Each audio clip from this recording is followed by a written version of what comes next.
Dans cette section, nous apprendrons à créer des graphiques de déviation. Les graphiques que nous construirons serviront à comparer la variation des valeurs entre un petit nombre d'éléments ou catégories par rapport à une référence fixe. Le premier diagramme que nous allons voir s'appelle diagramme à barres divergentes. Le diagramme à barres divergentes est un graphique à barres qui peut gérer à la fois des valeurs négatives et positives.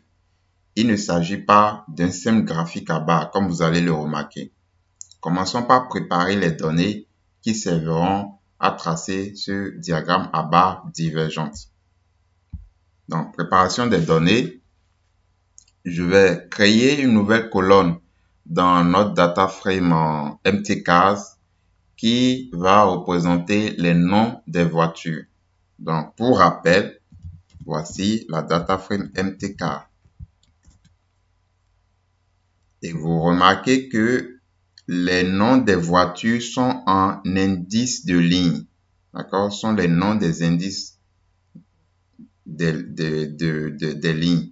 Donc, je vais transformer ces indices de ligne en une colonne. Donc, je crée une cellule de code et regardez comment cela se fait. Donc, MTK, je vais appeler ça carname.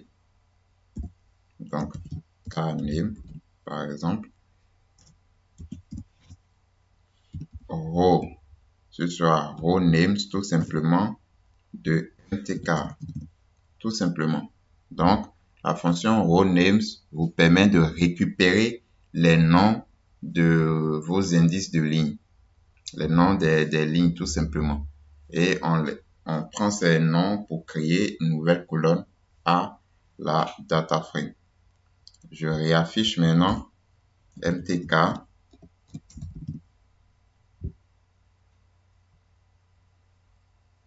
Et regardez, j'ai toujours mes indices de ligne. Elles n'ont pas disparu.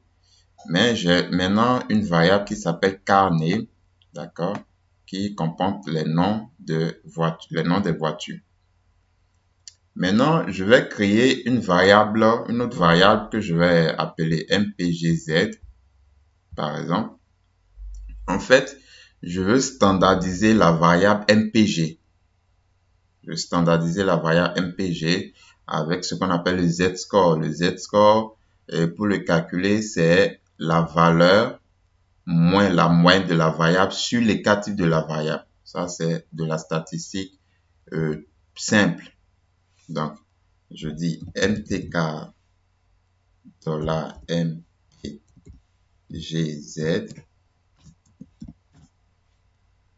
Ce sera mtk, donc mtk $mpg moins la moyenne maintenant, moyenne de mtk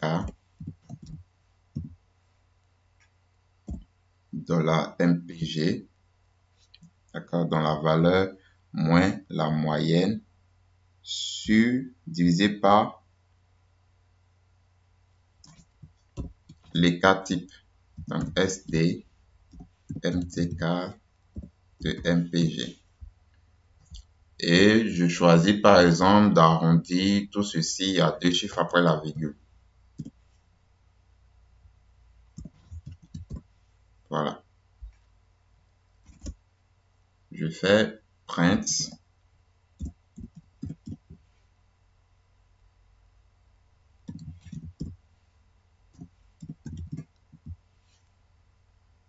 Je vais afficher les observations pour voir la nouvelle colonne, pour m'assurer que la nouvelle colonne a été bel et bien créée.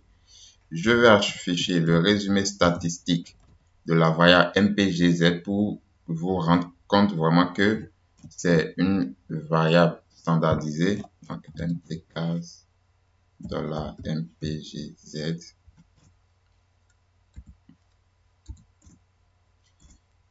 Et je vais afficher par exemple aussi l'écart type. Vous allez vous rendre compte que c'est vraiment donc mtcars $mpgz.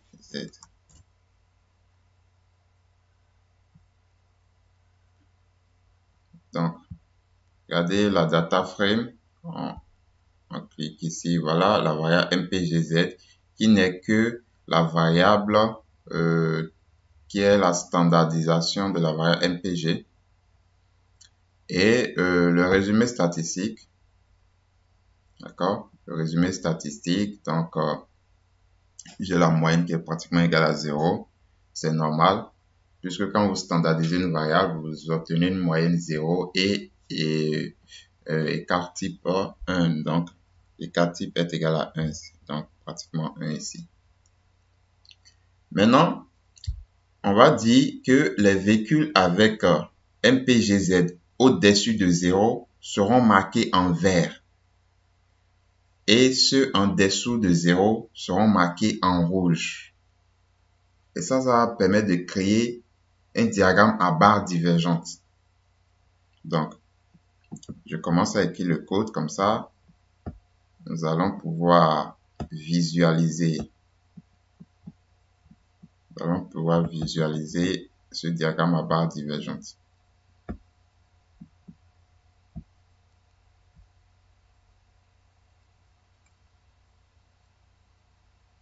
Donc, je reprends, je veux que les véhicules qui ont une variable MPGZ dont la valeur de MPGZ est au-dessus de 0 seront marqués en vert et ceux en dessous de 0 seront marqués en rouge. Cela nous permettra de faire une comparaison.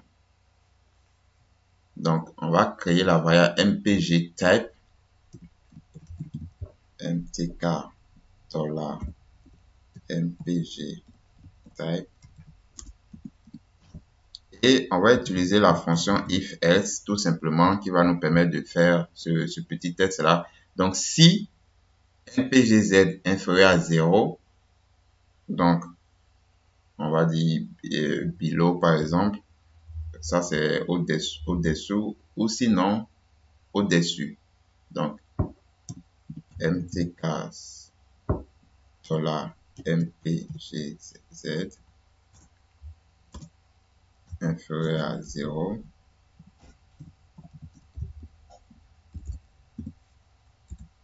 Donc, ici, c'est above, au-dessus. C'est pour ne pas écrire au-dessous, en dessous. Voilà, c'est... Avec l'anglais, c'est plus simple. Hein? MTK. Nous allons vérifier la variable MT et la variable MPG type. Regardez. Ici, MPGZ, c'est 0,15. Donc, c'est supérieur à 0, donc c'est above. Ici, c'est inférieur à 0, donc c'est below. D'accord? Jusque-là, pas de souci. On n'a créé que des variables jusque-là. Donc, je veux que vous suivez très bien. Maintenant, je vais ordonner la variable MPGZ par ordre croissant. D'accord? Donc, MTK serait égal à MTK, mais où les observations sont ordonnées par ordre croissant de la variable MPGZ. Donc, ordre de MTK, attention, MTK $mpgz. Donc, comme ça, j'ordonne par ordre croissant, d'accord, donc du plus petit au plus grand, les valeurs de la variable MPGZ. Et je vais mettre la variable carname que j'ai créée ici, carname. Regardez, c'est un caractère CHR. Mais pour le graphique que nous voulons construire, il faut qu'elle soit en facteur, donc une variable catégorielle. Donc, tout simplement, je peux faire mtk $carname et je vais utiliser factor, la fonction factor tout simplement. Donc, mtk $carname et je mets les niveaux, donc les levels là, c'est mtk de carname tout simplement. J'affiche ma dataset pour me rendre compte que les manipulations étaient opérées. Et je peux aussi afficher, par exemple, la structure pour me rendre compte que, effectivement, je n'ai même pas besoin avec l'affichage de la data frame, je peux voir si la manipulation a été effectuée ou pas. Donc, regardez, je reviens ici, MPGZ a été classé par ordre croissant, ça c'est bien, donc du plus petit au plus grand. Donc j'ai des below, c'est normal. Et KNAME, c'est devenu au lieu de CHR, c'est facteur maintenant, FCTR. Là maintenant, on peut passer à la construction du graphique, donc de notre diagramme à barre divergente. Donc, c'est des genres de graphiques que vous pouvez être amené à construire.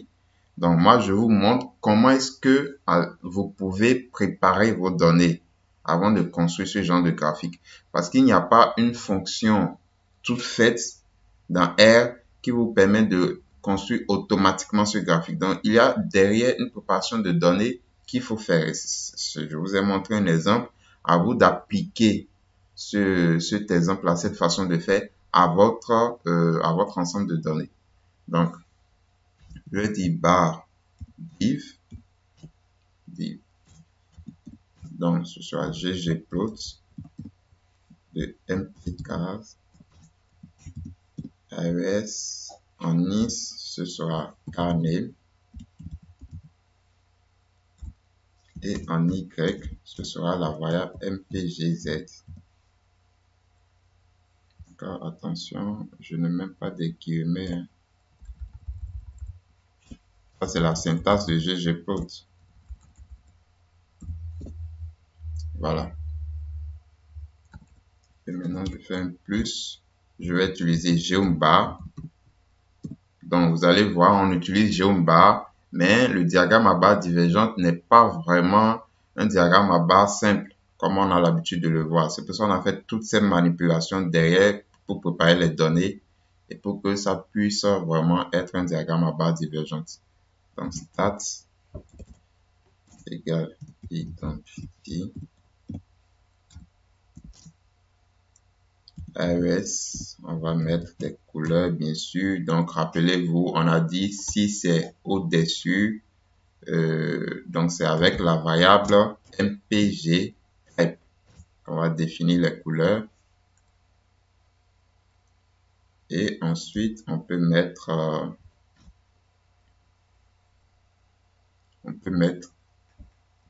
un argument optionnel.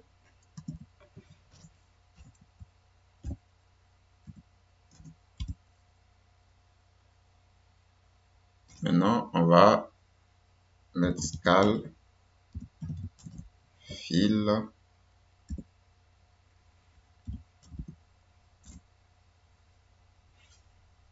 Attention.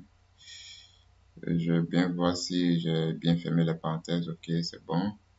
Scale fill manuel name égale kilométrage.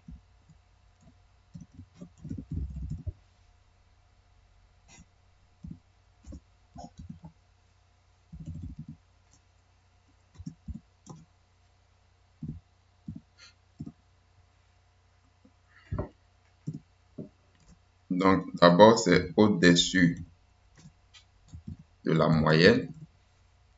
Et ensuite, c'est au-dessous de la moyenne. Jusque-là, c'est bon. Et maintenant, on va mettre les valeurs. Les valeurs. Donc, ici, on avait dit above et below. Donc, above, ce sera vert. Donc, above sera coloré en vert. Et below sera coloré en rouge. D'accord? Je remets un plus. Je vais mettre maintenant les titres. Donc, je peux mettre un sous-titre. Je vais dire kilométrage normalisé, par exemple. Kilométrage normalisé. puisqu'il s'agit effectivement du kilométrage normalisé. Et en titre, diagramme à barre divergente.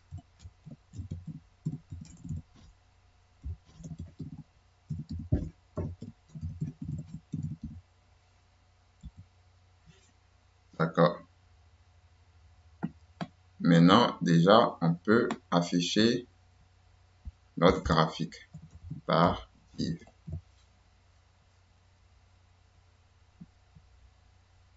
On exécute. Voilà. Regardez. Vous avez votre diagramme à barre divergente. Donc, là où le kilométrage est en dessous de la moyenne, d'accord, dans le kilométrage normalisé en dessous de la moyenne, c'est en rouge, la barre en rouge, donc pour ces voitures-là. Et là où c'est au-dessus, c'est en vert. Et vous remarquez que nous n'avons pas vraiment le nom des voitures sur l'as-là, des IS, parce que les noms se sont collés. Pour régler ce problème, je vais vous montrer comment le faire. Vous pouvez un peu faire une rotation, d'accord, avoir maintenant l'as des ins en Y de façon, je dis horizontale, et verticale plutôt, et l'as des Y vient maintenant en horizontal. Donc pour ce faire, c'est très simple, hein. Vous revenez ici, vous faites un plus et vous faites code flip, tout simplement. Et vous réexécutez.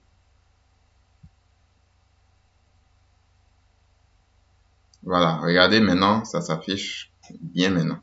D'accord? Donc, vous avez pour chaque voiture le kilométrage là-bas pour le kilométrage normalisé. Donc, regardez, Toyota Corolla par exemple, c'est au-dessus de la moyenne. Le kilométrage normalisé est au-dessus de la moyenne. Donc, c'est pour ça que vous avez une barre verte. D'accord? Et elle est supérieure à la barre de Fiat 128 par exemple, etc., etc. Et pour, je vais prendre un exemple, Ferrari Dino, le kilométrage en dessous de la moyenne, donc barre rouge. Quelle voiture encore? La Ford, la Dodge Challenger. Donc, voilà comment vous pouvez créer un diagramme à barre divergente pour faire des comparaisons. Et cela nécessite un pré-traitement, en tout cas une préparation des données. Ce graphique, vous pouvez l'utiliser par exemple pour ceux qui sont en hydrologie. Ceux qui sont en hydrologie, par exemple, ils vont vouloir représenter les indices pluviométriques. D'accord? Les indices pluviométriques, vous pouvez représenter vos indices pluviométriques ainsi. Donc, je vais transformer ce graphique en un graphique interactif Plotly. ggplotly barre div.